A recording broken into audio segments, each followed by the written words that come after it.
Me hace sentir viva, reír.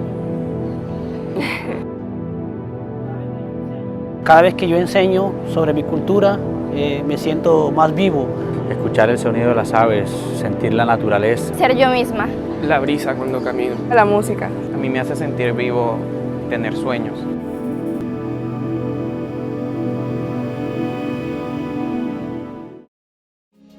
Hoy nos encontramos en el Laboratorio Natural de la Granja Experimental de la Universidad del Magdalena, ubicado en Santa Marta, Colombia.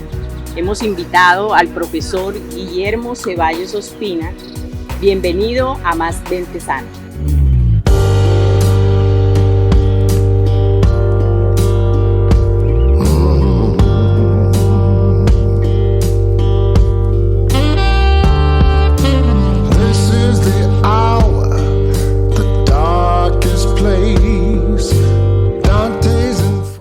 Usted viene adelantando estudios alrededor de temas tan importantes como el suicidio. Y este es un tema, podríamos decir, que es un poco vetado en las conversaciones familiares. Existen muchos interrogantes alrededor del tema y es importante, si queremos prevenir esta situación, que hablemos sobre ello y respondamos esas preguntas frecuentes que vemos en las redes sociales, en diversos espacios que se hacen jóvenes, familiares, allegados, sobre esta situación que está quejando a la población mundial y sobre todo para atender lo regional, lo que corresponde a este territorio hermoso que vivimos en la región Caribe.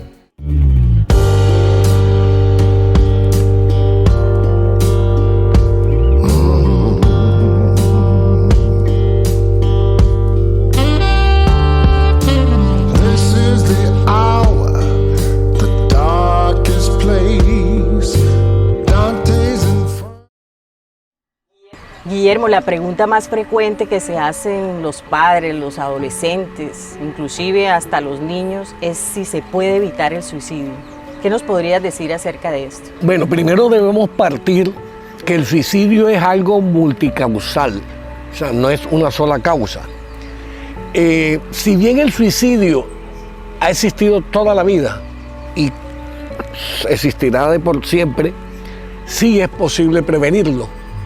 El problema es que no hacemos las acciones preventivas que se requieren para poder minimizar este problema de salud pública. La ideación suicida es el primer paso, por generalizando una triada de suicidio que sería ideación suicida, intento suicida y suicidio consumado. Entonces sí es prevenible. Doctor Ceballos, ¿nos podría hablar sobre los factores de riesgo y los factores protectores de esta conducta suicida, tanto en la infancia como en la adolescencia? Primero hay que demistificar lo que es el suicidio. Existe una serie de mitos que lo que logran hacer es que la gente en la familia no hable.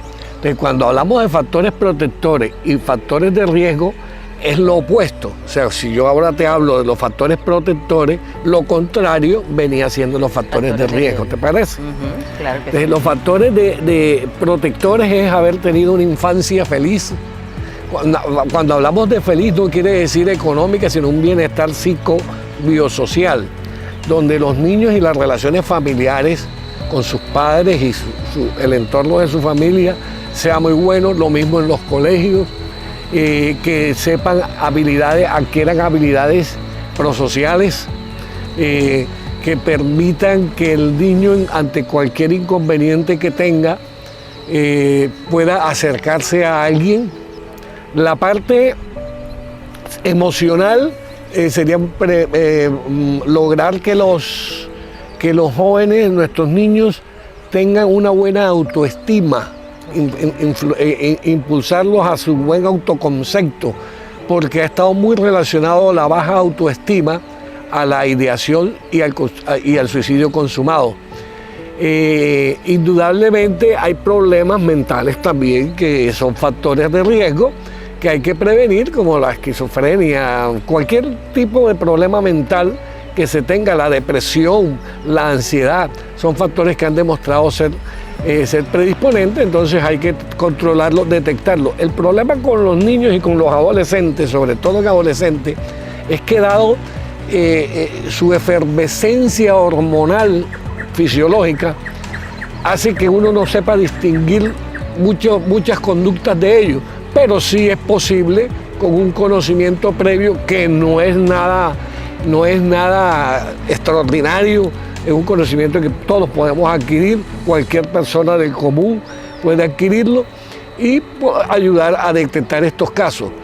Hay factores de salud, indudablemente, como una enfermedad crónica, en adolescentes, el acné, también están factores como la sexualidad, la homosexualidad, las personas con orientación sexual diferente a la del común, que es la heterosexual, empiezan a sentirse regañados, estigmatizados.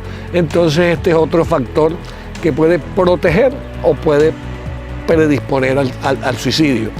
Tenemos otros factores económicos como estamos en una sociedad enferma.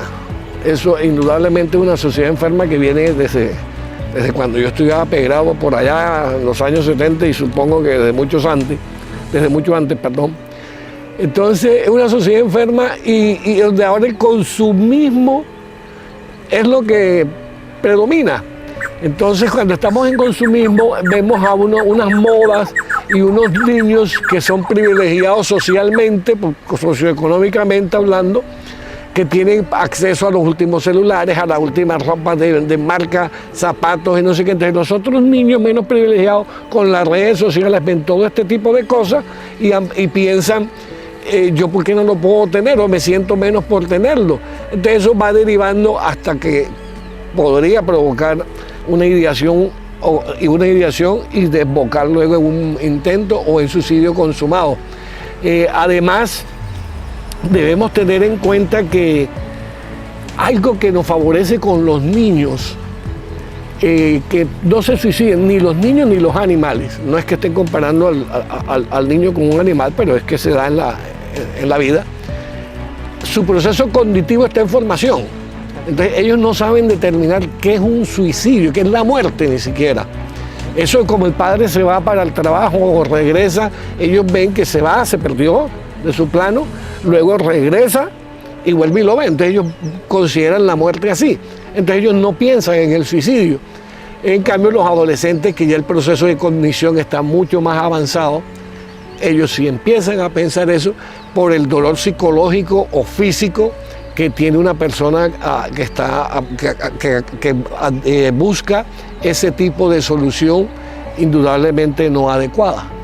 Indudablemente buscar el refuerzo en las relaciones interpersonales, en la familia, la escucha activa, la comunicación permanente puede ser un elemento fundamental para prevenir, ¿no? Claro, para poder prevenir, porque uno para prevenir tiene que detectar. También el otro aspecto es el político, por eso es multicausal y hay factores genéticos y otros que nos tiraríamos días haciendo esto.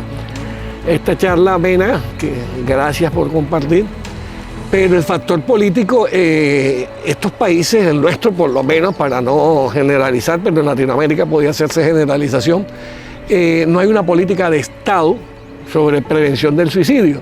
Todos nos acordamos del suicidio cuando hay varios casos de suicidio seguido en una ciudad, que es un efecto de imitación, del cual nos habló Goethe en su lectura, en su libro, y del cual uno escrito produjo suicidio sucesivo dado el personaje del cual él escribió. Pero retomando lo de la política como tal, este es un país donde no hay una política de salud mental.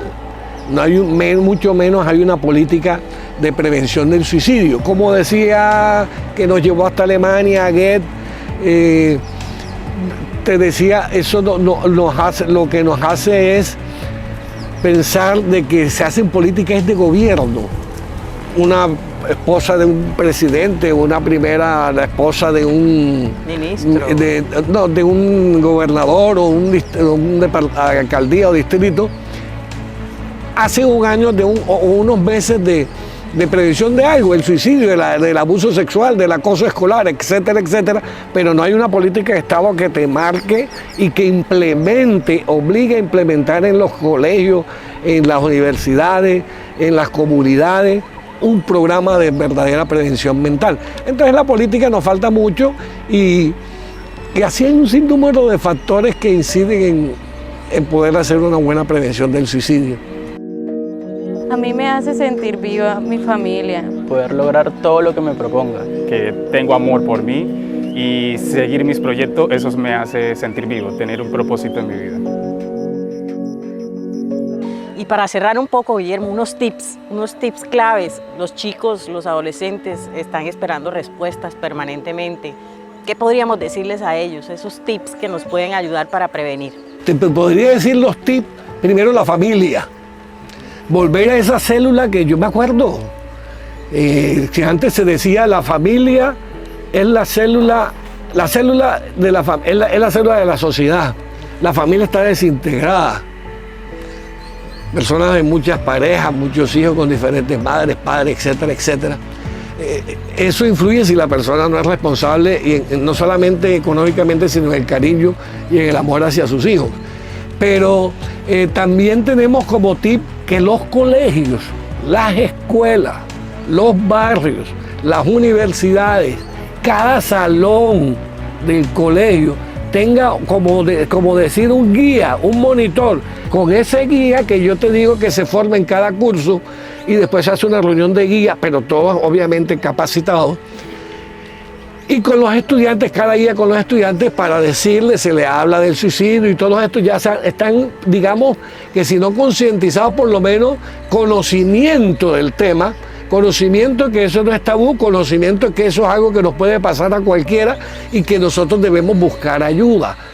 Muchas gracias, Guillermo, por tu tiempo, por las explicaciones. Sabemos que mantenernos informados y estar atentos a todas esas señales en nuestros allegados, familiares, nos va a ayudar a prevenir todas estas ideaciones suicidas que pueden provocarse en la población. Gracias a ti, Suani, por esta invitación para poder aportar un granito de arena en la inmensidad de conocimiento que existe, del cual uno no abarca sino un 1%, y ojalá que sirva para que se hagan documentales, en fin, la gente se entusiasme con el tema y pueda seguir multiplicando esta semilla que creo que hoy están sembrando ustedes. Bueno, por otros cafés más en estos escenarios de la Universidad del Magdalena tan agradables. Seguiremos hablando de salud mental y de muchos aspectos que van a colaborar en nuestro bienestar emocional. Esto es Más Mente Sana. Nos vemos en el próximo capítulo.